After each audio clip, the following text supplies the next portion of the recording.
Do Gamer, and that is Bala sir. So I request, okay, Bala sir has already unmuted himself.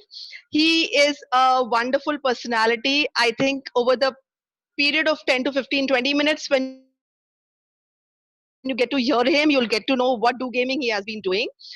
And he has covered a wonderful journey.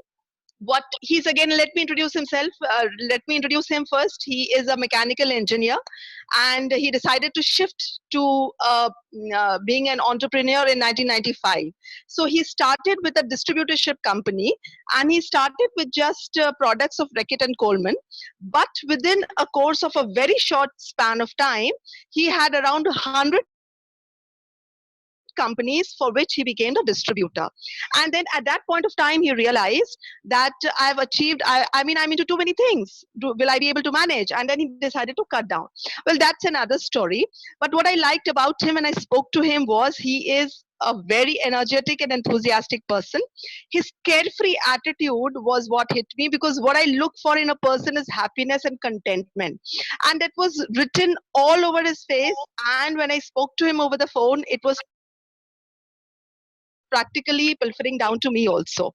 So that is something really which is missing, especially in these COVID times, when people are not contented with what they have. Rather, they are worried with what they don't have. Like what Ajay right now said earlier, that we need to have gratitude, we need to have humbleness. And just speaking to this person, Bala sir, I got to know that how humble he has been, how grateful he has been.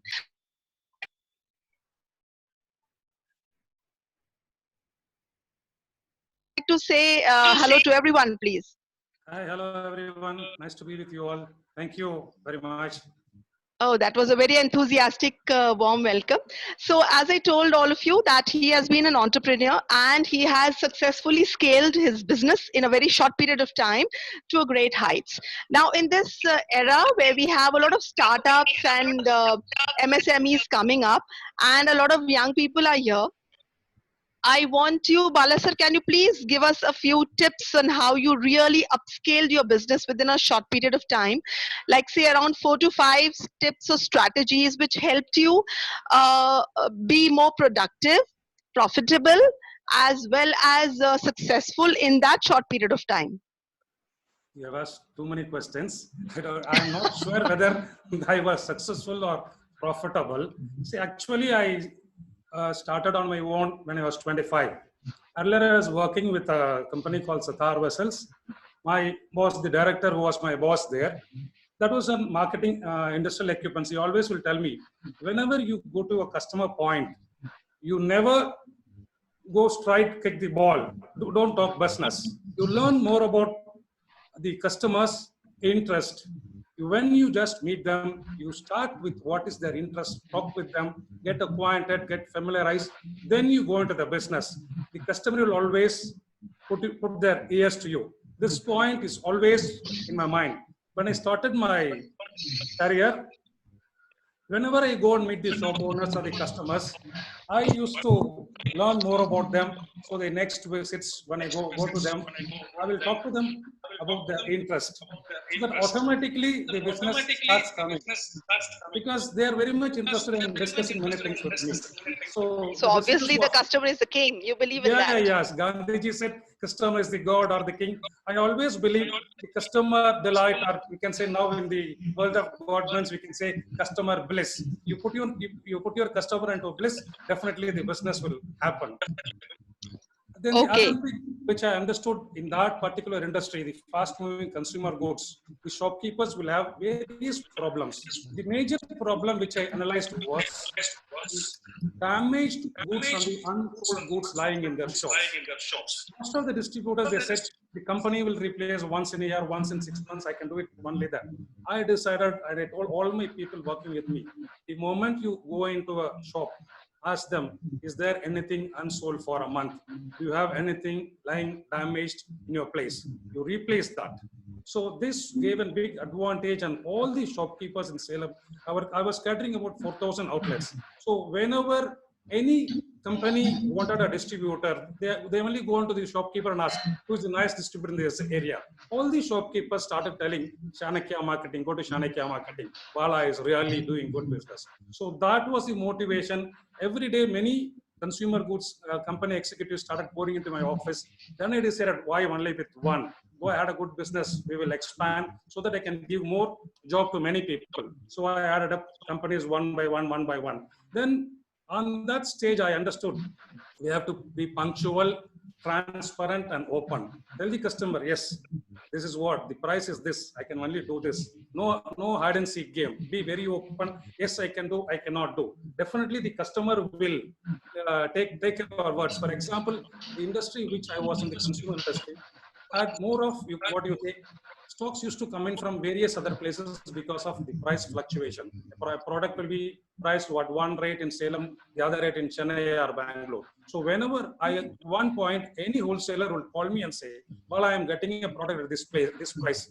Can you give? I said, no, this is not the price available. So that trust I built with all my dealers.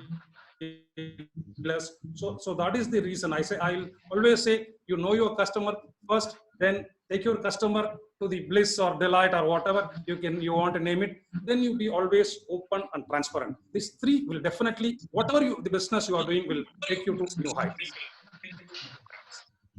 Okay, so the takeaways from here, from what Bala sir told us, was that the first one was taking care of the customer because he's the king of the entire show.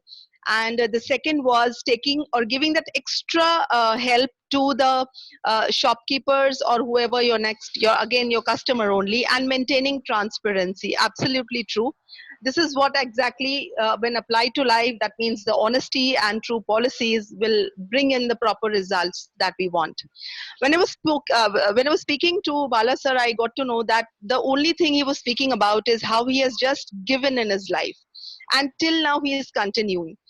Every minute of his day is just spent in doing good to whomever and whatever that he can help out to.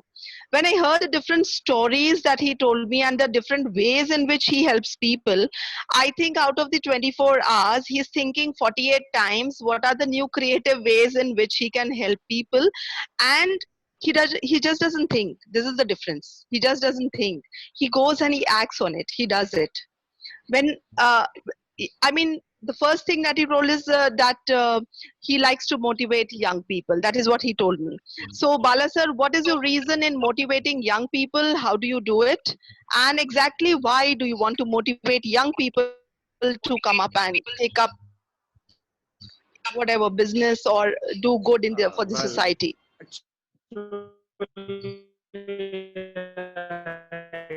Exactly don't remember since when I started work. But when doing good in the society, the question of teamwork is always a question mark for the teamwork. We can collect about 2-3 people, ask them to do some good thing. I always remember, you go into a street, you see many street lights across the street. If there is only one light, the luminous or brightness or whatever it is will be at one particular point. You take a street of 1 kilometer stretch and there are street lights at a gap of about 100 meter or 200 meter. This, when there are about 10 or 20 street lights, street poles, the entire road stretch is illuminated and looks bright. So I thought, if I want to do something, I gather a small group of people, do good somewhere and come back. This is going to be only beneficial to a small pocket or a small place. If I can motivate, right, generate absolutely, people to do this across the street, this will definitely be beneficial to many people. So I started motivating my friend or some more I know my customer or things in a small way. When after a few years I relate or I join all these points, I could really understand a group of people gathering and doing, a group of people doing it at their own places. There was a big difference, a vast difference, because small group of people doing at different places could achieve more or reach to many people. So that was what you call implanted in my mind. So from then I started, whomever I see, whomever I meet, whenever I get an opportunity, I used to tell them, why don't do this? Why don't do that? Of course, if you say 10, they will take at least one or two, and many will not even take. But I never stopped motivating people and encouraging people. But today I'm sure about several thousands of people who have been motivated by me are really doing good in this society around. You want anything else on this? No, actually, you know what, dear audience, what I found was, um, when I spoke to him, there is not a single aspect where he has not done good. If you talk about beggars, he's done so many things to help them out. If you talk about school children, he's done so many things to help them out. If you talk about medicine facilities, medical facilities, he's done so many so many different things to help people out over there. If you talk about waste management, you talk about recycling, you talk about the earth, you talk about family, you speak about friends, anything, and there'll be like n number of things that he has done, and it is really very difficult to trace in such a short period of time. When I noted, my notes were kept filling, and it was like totally going over the going over the pages, frankly. So in short,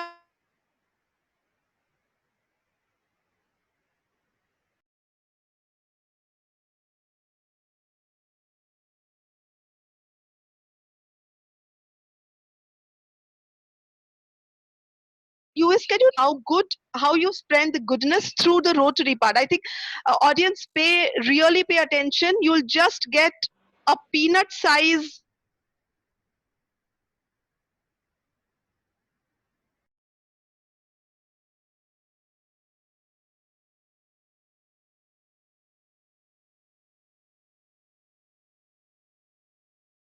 To this, liking doing good to others.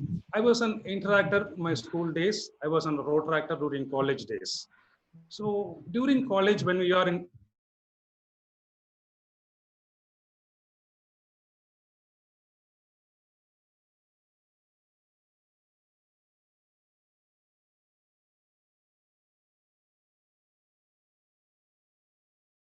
found this problem, people have been suffering fire everywhere. Fire engines were putting up the fire.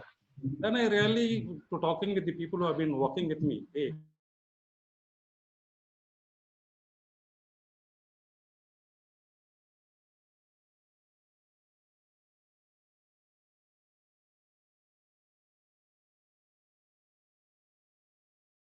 why don't take half of our breakfast, collect it and come and give to these people.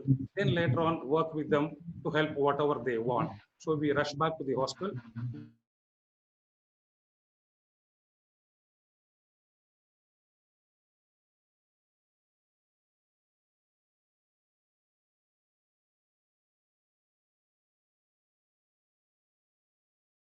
Evenings, the kids, the small kids, they were all very happy. They all ran towards me. They said, "Na," the Tamil word they call brother. "Na, I'm very, very happy now. You just, I was very hungry this morning. You gave me a loaf of bread, bun, butter, jam, and bananas. I'm very, very happy now. Will you give that food to me tomorrow also?"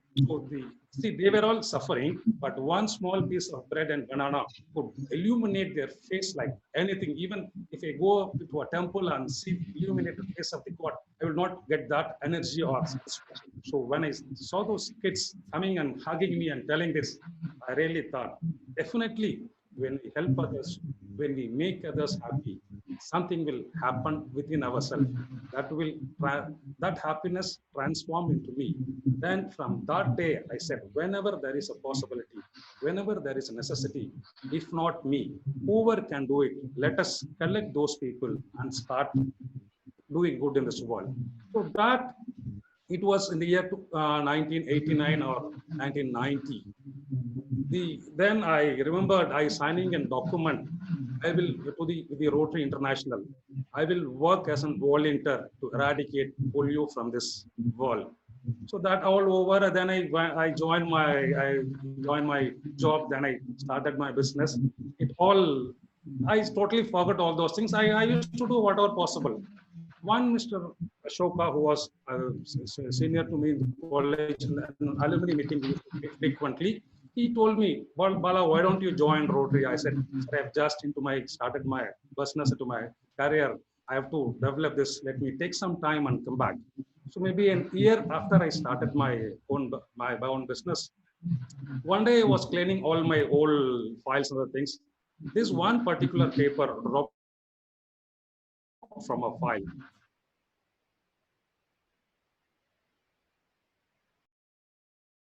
Eradicate polio from this world. Suddenly it struck me. You have already made a commitment and you are not doing anything to this. The next day I went to Mr. Ashoka and said, sir, I would like to join Rotary. That was in the year 1997. So since then, I joined Rotary. I was particularly spending more time in the polio eradication program. That is where though I was the Rotary family since 1984 as an interactor, with full energy and full thrust, I started my Rotary journey in 1997 or 98. Since then, nothing could stop me. I have done whatever possible from my end to do anything best as an individual, as a group of team, with the help of the Rotary Foundation, the Rotary International. I could proudly say I could have furnished about some 300 schools in the Rotary district which I have been working. I have equipped about Excellent, super. 40 to 50 hospitals with various equipments which are serving the needy people.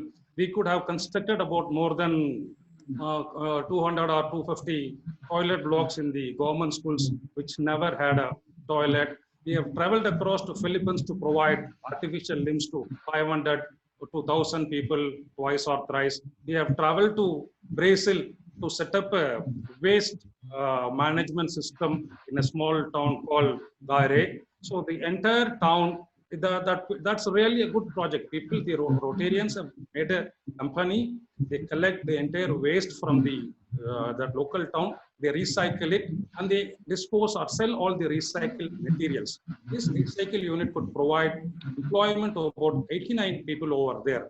With the money profit earned, they could run a small hospital and a school for the employees. So this I can keep on adding more and more and more. For example, we have set up a dialysis unit in Salem. We just gave 5 dialysis machines to our private hospital here.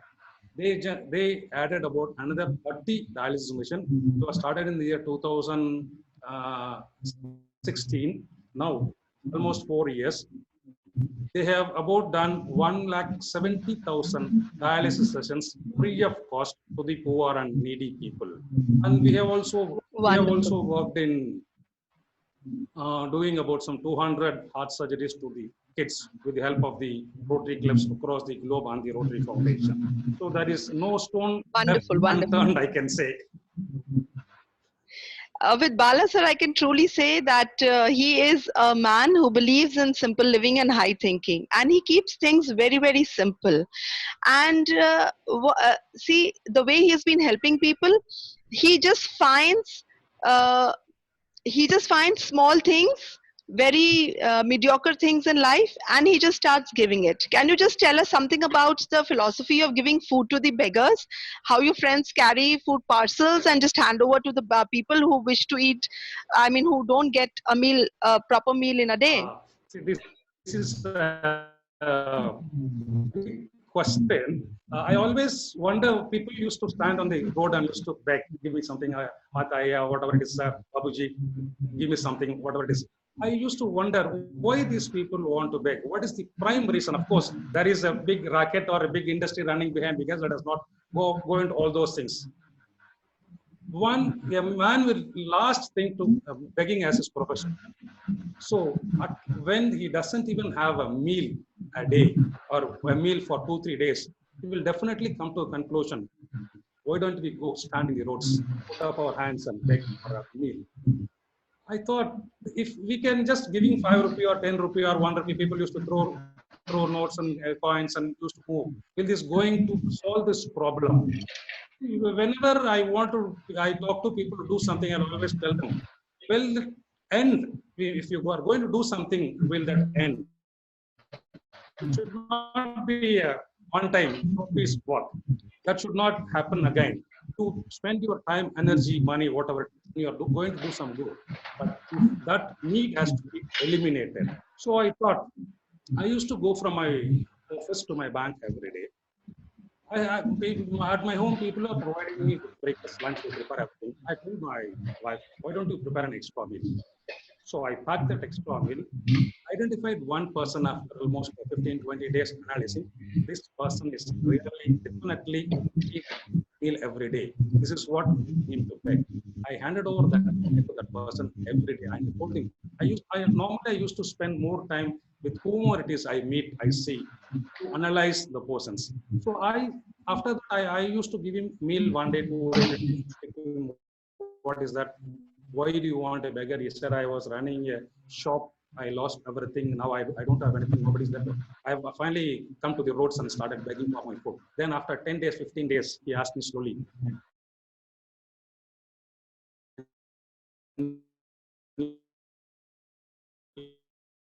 you get me a job.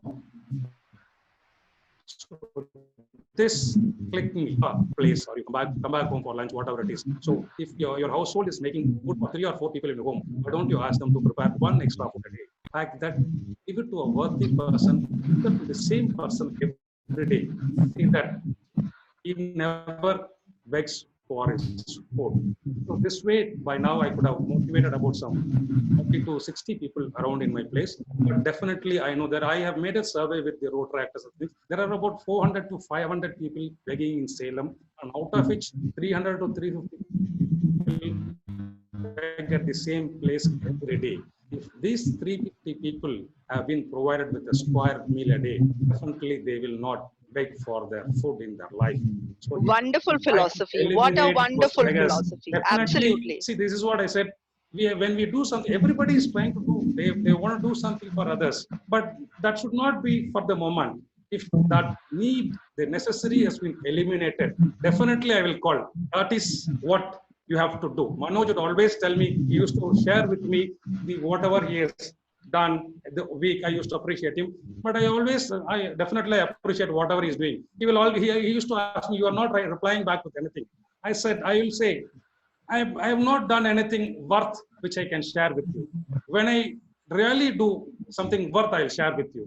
What happened during this COVID, the group of people with Rotary clubs, all other individuals, we could finally, from April first week, I should appreciate my friend Tulka Persu was the backbone behind this. We all could reach about some 500 to 800 people every day, lunch, dinner, and about 1,400 children at various pockets. Every day we're provided with a quarter liter of milk, a packet of biscuit, and a half loaf of bread. So that I thought it was really an achievement because we could do that for 40, 50 days continuously. Then I shared with him. I said, I will only share when I really feel I have done something. Are you still into business, sir, or are you totally into do gaming now? I'm into business. So I make enough money for my living. No problem. That was something I really left me wondering after this. That have you really given up everything and gone on only into the gaming? No, of Your course, passion I have a towards family to take care.